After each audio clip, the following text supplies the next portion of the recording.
Waste of the Indus spinning out of control, नियंत्रण के बाहर जा रहा है। मौलाना डीजल ने पाकिस्तान की पार्लियामेंट के फ्लोर पे कुछ ही दिन पहले कहा था कि 4-5 जिले हैं जो अपनी आज़ादी डिक्लेयर करने वाले, और साहब वो तो तकरीबन पाकिस्तान के कंट्रोल से तो बाहर है। बलूचिस्तान, जहाँ तक खैबर पख्तूनख्वा का सवाल है, तहरीके तालिबान पाकिस्तान, ये दोनों मिलके कत्ल गारत कर रहे हैं पाकिस्तान की फौज की।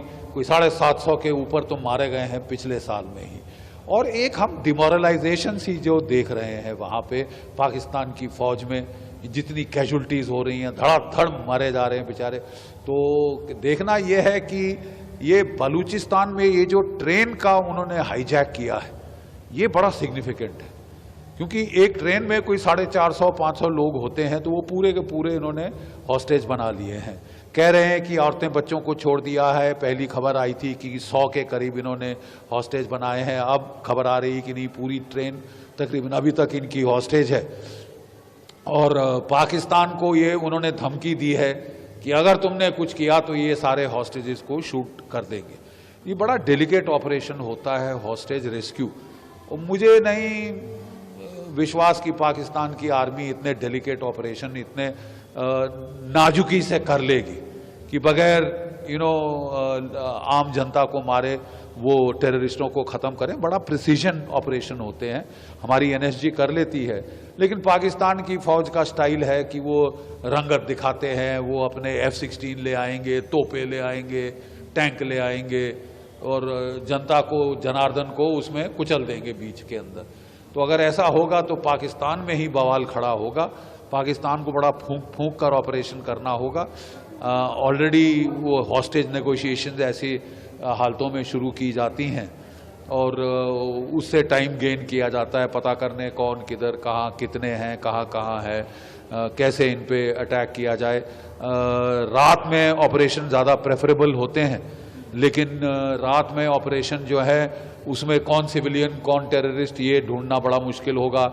शायद इनको डे लाइट में करना पड़ेगा। इन्होंने ट्रेन में आग तो लगा ही दी है, तो ये काफ़ी हैम हैंडेड ऑपरेशन मुझे लगता है पाकिस्तान की फ़ौज करेगी, जिससे सिविलियन बेवजह मारे जाएंगे और ज़्यादा गफलत बढ़ेगी।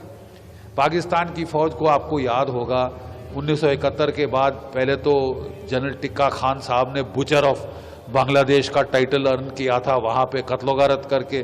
फिर वो बलूचिस्तान 1973 में वो फिर बुचर ऑफ बलूचिस्तान के नाम से वो कुख्यात हुए थे। अपनी फौज के साथ पागलों की तरह टूट पड़े थे आम जनता, आम आवाम पे। अब ये नहीं चलेगा साहब, क्योंकि अब पाकिस्तान को अगर वो ऐसी हरकतों से बाज नहीं आए, जेनोसाइडल मार काट, औरतें बच्चे मारने, सिविलियंस मारने, जब तक वो बंद नहीं करेंगे, प्रॉपर काउंटर इंसर्जेंट ऑपरेशन नहीं करेंगे पिन पॉइंटेड, उसमें साहब आपको सर्जन नाइफ लगाना पड़ता है। वो क्या कहते हैं, कसाई का झटका नहीं आप मार सकते। बट पाकिस्तान की फितरत रही है कि जब भी वो काउंटर इंसर्जेंट ऑपरेशंस करते हैं तो पहले तोपें चलाते हैं, F-16 चलाते हैं, सब कुछ चलाते हैं। अब भारत की फौज ही है जो केवल राइफलों से कंट्रोल करती है, उसमें बेवजह नुकसान नहीं होता। क्या पाकिस्तान की फौज ऐसा कर पाएगी? ये बड़े टेस्ट पे है। पूरी दुनिया की आंखें अब बलूचिस्तान की ओर है, और बलूचिस्तान मुझे तो लगता है अब समय की बात है। No army can withstand the strength of an idea whose time has come, ये विक्टर ह्यूगो ने कहा था, और 1971 के पहले ये बहुत लागू था।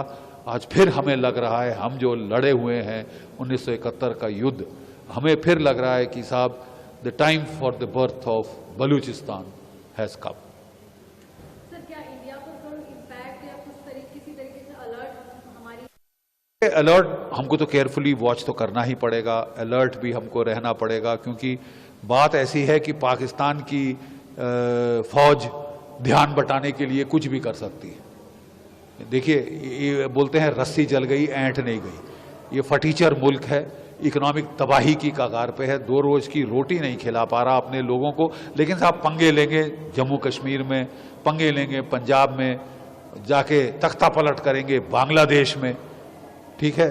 तो ये अगर अपने गरमान के अंदर झांकें, अपने घर में झांकें, तो ज़्यादा इनके लिए बेहतर होगा। लेकिन इनकी आदत है धड़ल्लेबाजी करने की, नाटकीय तरीके करने की। तो हमको ये थोड़ा केयरफुल रहना पड़ेगा अपने बॉर्डर्स पे कि ये क्या ध्यान बटाने की कोशिश तो नहीं करते। लेकिन ये अब अपनी मौत मर रहे हैं। जब वो कहते हैं जब सियार की मौत आती है तो शहर की तरफ भागता है। तो दोनों जो है बलूच इनके पीछे पड़े हैं, सिंधी इनके पीछे पड़े हैं, खैबर पख्तूनख्वा के तहरीक तालिबान पाकिस्तान इनके पीछे पड़ी है, और अब तो जो तालिबान काबुल में है वो भी इनसे सख्त नाराज है, वो भी लड़ाई की धमकी दे रही है, क्योंकि इन्होंने अपने F-16 तैयारे भेजे और वहां पे बेवजह औरतें बच्चे मार के आए हैं, कोई 54 से ज्यादा। तो वो भी तिलमिलाए हुए हैं, वो भी बदला लेंगे। ये सोच रहे थे हमारी जूती की नोक बन के रहेगा अफगानिस्तान, वो तो होने से रहा, वो तो होने से रहा। ISI के चीफ वहाँ की फोकट की विस्की पीने काबुल पहुँच गए थे जब तालिबान का राज आया था, और उन्होंने सोचा था कि हमको स्ट्रेटेजिक डेप्थ मिल गई। स्ट्रेटेजिक डेप्थ तो दरकिनार साहब, अब आपकी तबाही का वक्त आ रहा है।